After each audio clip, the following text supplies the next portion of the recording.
नमस्कार। ओम श्री गणेशाय नमः। आज के सवाल है कि हम प्रॉपर्टी डीलर कैसे बने। दोस्तों, एक बार हमने सोच लिया कि हमें प्रॉपर्टी डीलर कैसे बनना है, तो समझ लो हम प्रॉपर्टी डीलर बन गए। अब हमें काम कैसे करना है, इसके बारे में सोचना है। आपको पता है कि प्रॉपर्टी डीलर में क्या काम होता है। प्रॉपर्टी डीलर में एक व्यक्ति या एक पार्टी अपना मकान, ज़मीन बेचने का कार्य करती है और दूसरी पार्टी उसको खरीदने का कार्य करती है, परंतु दोनों ही अलग अलग होते हैं। बेचने वाला परेशान होता है कि उसे कोई खरीदार मिल जाए, और खरीदने वाला परेशान होता है कि उसे कोई बेचने वाला मिल जाए। जब ये दोनों अलग अलग होते हैं तो इनके बीच में एक डीलिंग करने वाला व्यक्ति आता है, जिसे डीलर बोलते हैं। यदि वे ज़मीन, मकान, दुकान की खरीदने बेचने में सहायता करता है तो वही प्रॉपर्टी डीलर कहलाता है। प्रॉपर्टी डीलर बनने में कोई क्वालिफ़िकेशन या कोई योग्यता की ज़रूरत नहीं होती है। केवल एक जानकारी की ही ज़रूरत होती है कि प्रॉपर्टी को कैसे बेचा जाता है और कैसे ख़रीदा जाता है। इसमें जो प्रॉपर्टी डीलर का काम करता है, उसको जानकारी रखनी पड़ती है कि जो व्यक्ति अपना मकान, दुकान बेच रहा है, उसके बारे में क्या क्या जानकारी है, उसको अपने पास रखनी पड़ती है। और वह जानकारी खरीदने वालों को देनी पड़ती है कि ऐसे ऐसे मकान है और इतने गज में है। ये सारी जानकारी जो खरीदार है उसको बतानी पड़ती है। सरकार की तरफ से 2% बेचने वाला, 2% खरीदने वाला, ये कमीशन होता है जो प्रॉपर्टी डीलर को मिलता है। यानी मतलब यह है कि 10 लाख की प्रॉपर्टी है तो 2% बेचने वाला देगा और 2% खरीदने वाला देगा। तो इसको 2% के हिसाब से 20,000 एक बनते हैं, 30,000 दूसरी जगह बनते हैं, तो टोटल में 40,000 रुपये कमीशन से प्राप्त हो जाता है। ये बात और है कि वो अपने कम या ज़्यादा भी ले सकता है, वो 1% के हिसाब से भी ले सकता है। ये डीलर के हाथ में होता है। दोस्तों, जैसा कि आप जानते हैं कि आज के समय में काम करना बहुत मुश्किल हो गया है। लॉकडाउन हो गया है, काम धंधे बंद है। लोग अपना काम बंद करके एक स्थान से दूसरे स्थान जा रहे हैं। कोई नया काम नहीं खोल रहे, जो काम पुराना कर रहे थे उसी पे चला लें, वही बहुत होता है। तो ऐसे समय में काम चल नहीं रहे। अब करे तो करे क्या आदमी, वो खाली है, समय भी बहुत है। और किसी के बाद नौकरी करने जाए तो यही रोना होता है कि भाई काम नहीं है, काम करवाएं तो किसके लिए करवाएं।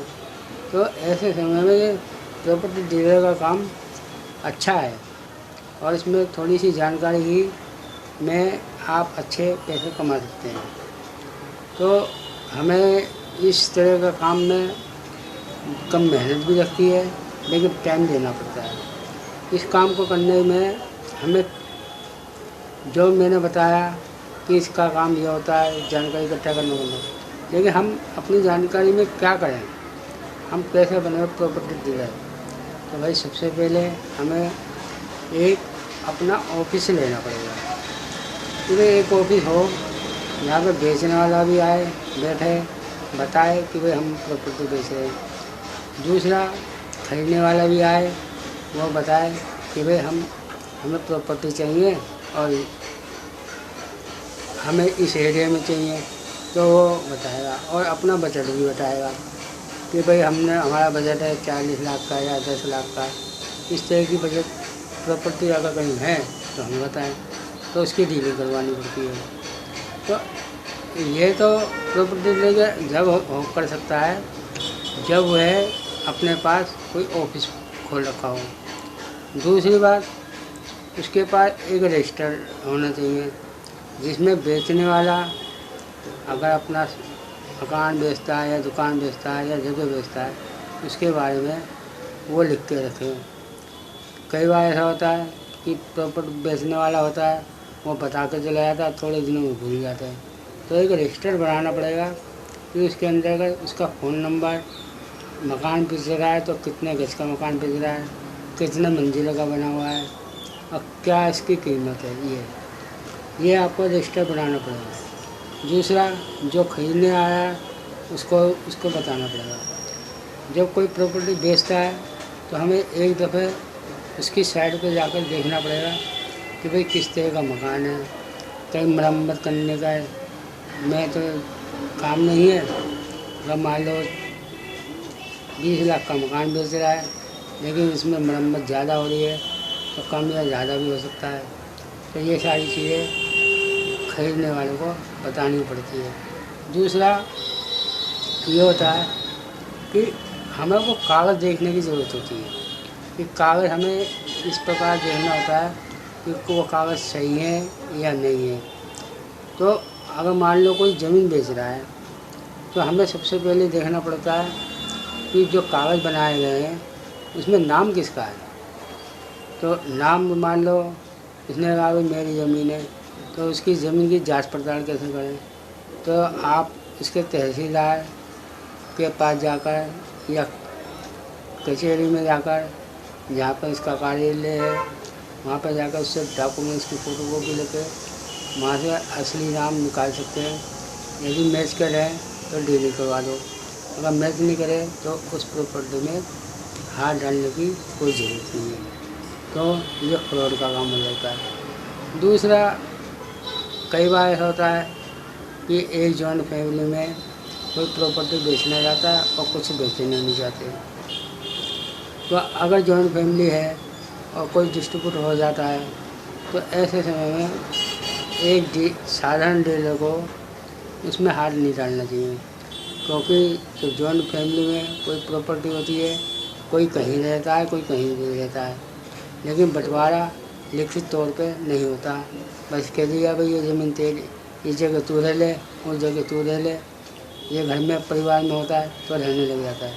कुछ समय पर जब उसे अच्छा लगता है कि भाई मैं कहीं और बेच के चला जाऊँ तो बेचना चाहता है, तो बाद में दिक्कत हो जाती है, क्योंकि प्रॉपर्टी में जॉइंट होती है और सही तरीके से मालूम नहीं होता कि ये किसके नाम है किसके नाम नहीं है। तो इसलिए ये देखने की ज़रूरत होती है। दूसरी ये होती है, पुराने ज़माने में तो बाप दादा की ज़मीन है वो मिल गई है, अब उसमें ये देखना होता है कि कुछ हिस्सा कुछ भाइयों के पास है, कुछ हिस्सा किसी और के पास है। तो जो बेच रहा है तो उसके कागज़ जरूर देखना पड़ता है कि भाई इसका कागज़ में नाम है या नहीं। अगर यही भी कार्यालय में जाकर देखना पड़ता है कि भाई इसका नाम है या नहीं, बंटवारा है या नहीं है। तो अगर मान लो उसका नाम है उस प्रॉपर्टी में और कार्यालय से में पता लगा कि उसका नाम भी है और वो पैसे सरकारी खाते में जमा भी कर रहा है, उसकी रसीद भी है, तो उसको बेचने में या ख़रीदने में कोई दिक्कत नहीं होती है। लेकिन अगर कहीं पे कोई दिक्कत है तो ऐसी प्रॉपर्टी में हाथ नहीं डालना चाहिए। दूसरा ये है कि ये भी देखना होता है कि जो ज़मीन बेच रहा है कहीं ऐसा तो नहीं है कि वो किसके कब्जे में ना हो। मान लो उसके पास कागज़ तो है, कब्जा किसी और का है, तो वो कैसे खरीदेगा, वो तो कागज़ ही बेच के चला जाएगा। कब्जा करने के लिए आप कैसे भागोगे। तो इसलिए डीलर को ये पता करना पड़ता है कि आप जो ज़मीन बिकवा रहे हो या बेच रहे हो तो इस पर कब्जा किसका है। यदि इस मकान जिसका ज़मीन है या मकान है कब्जा उसी का है तो ऐसी प्रॉपर्टी को बेचने में कोई दिक्कत नहीं होती है। यदि कब्जा किसी और का है तो और बेच कोई और रहा है तो चाहे असली मालिक है लेकिन कब्जा किसी और का है तो इसमें कोर्ट कचहरी का मामला पड़ जाता है, तो जिससे कि दिक्कत होती है। तो ऐसी चीज़ों में हाथ नहीं डालना चाहिए। दूसरी बात यह है कि ये तो मैंने बता दिया आपको मोटे मोटे, लेकिन अपना काम के लिए अपना प्रचार कैसे करें।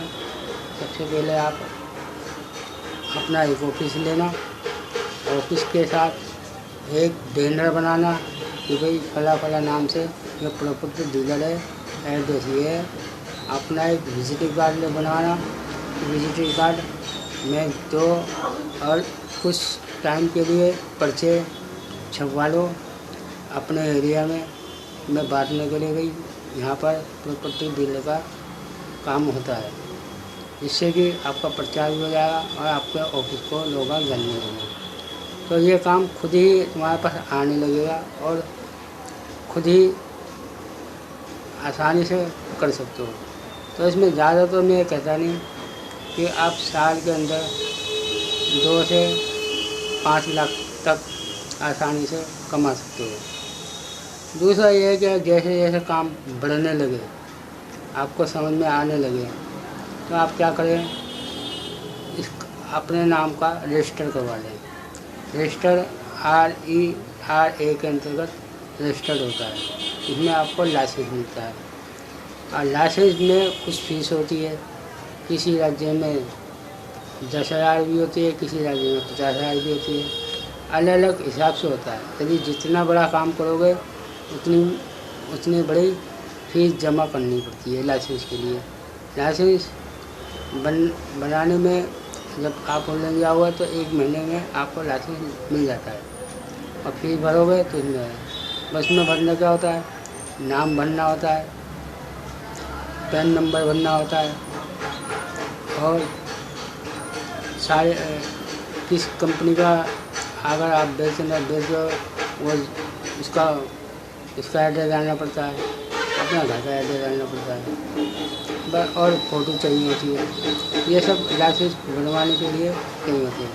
ये RERA के अंतर्गत लाइसेंस बनाया जाता है। इसका मतलब है रियल इस्टेट रेगुलेटरी अथॉरिटी। ये अथॉरिटी ही लाइसेंस देती है और इनमें अलग अलग राज्य की अलग अलग फीस होती है। जब आपका लाइसेंस मिल जाता है तो आप अपने लाइसेंस के भरोसे पे जो खरीदार है वो आप पर पूरा भरोसा करता है और आपकी प्रॉपर्टी से संबंध में आप पे लोग आप विश्वास करते हैं।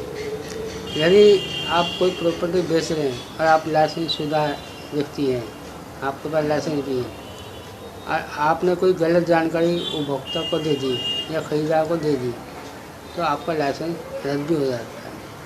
तो इसलिए इतनी बड़े इस पर ना जाने की बजाय आप छोटा सा काम कीजिए या भाई आप छोटा एरिया में काम कीजिए। ज़्यादा आप काम करो जब शुरुआत में तो 5 किलोमीटर के दायरे में ही काम करो, जिससे कि आपके पास पूरी जानकारी भी हो जाएगी, काम कैसे किया जाता है वो भी पता लग जाएगा और काम कैसे करना चाहिए इसके बारे में पता लगेगा। और दोस्तों सबसे बड़ी बात यह है कि जब आप प्रॉपर्टी डीलर का काम करते हो तो आपके पास अन्य डीलर भी आते हैं जो ये कहते हैं कि आपके पास कोई प्रॉपर्टी है बेचने के लिए, आप हमें बताइए, इसमें से आधे कम पैसे आप रखना, आधे पैसे हम रखना। यह थोड़ा रिस्की काम होता है क्योंकि जो डीलर होता है उसको जानकारी आपको सही तरह से नहीं देता और आप किसी जानकारी ना होने की वजह से आप किसी ने गलत सौदा करवा दिया तो आप फंस सकते हो। तो सबसे पहले तो यह है कि जो अन्य डीलर हैं उनसे कोई वास्ता न रखो, जो काम करो वो अपने बलबूते पे करो। अगर कोई बेच रहा है तो उसकी पूरी जानकारी रखो कि ज़मीन किसकी है, कार्यालय में जाओ, वहाँ से फाइल निकलवाओ और ये देखो उसकी रसीद जमा हो रही है या नहीं हो रही है।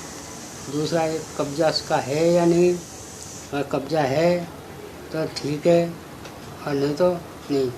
क्योंकि आपको यह है कि जो आपसे खरीदने आएगा आपके द्वारा वो आप पे पूरा भरोसा करेगा कोई ये नहीं चाहता कि इसका पैसा ब्लॉक हो जाए या कोई दिक्कत आए। तो इसलिए आपको जो बेचने वाला है उसकी पूरी जानकारी आपका होना ज़रूरी है कि भाई वो कैसी ज़मीन है, कोई डिस्ट्रीब्यूट तो नहीं है, कोई इसमें कोई लफड़ा तो नहीं है। इसके बारे में पता करना पड़ता है डीलर को। तो यही चीज़ें हैं जो आसानी से पता कर सकते हैं। यदि कोई ऑनलाइन भरना चाहता है तो ऑनलाइन पे RERA, जैसे कोई दिल्ली का है तो RERA लिखकर दिल्ली डाल दे तो साइट ओपन हो जाती है। कोई यूपी का है तो RERA यूपी डाल दे।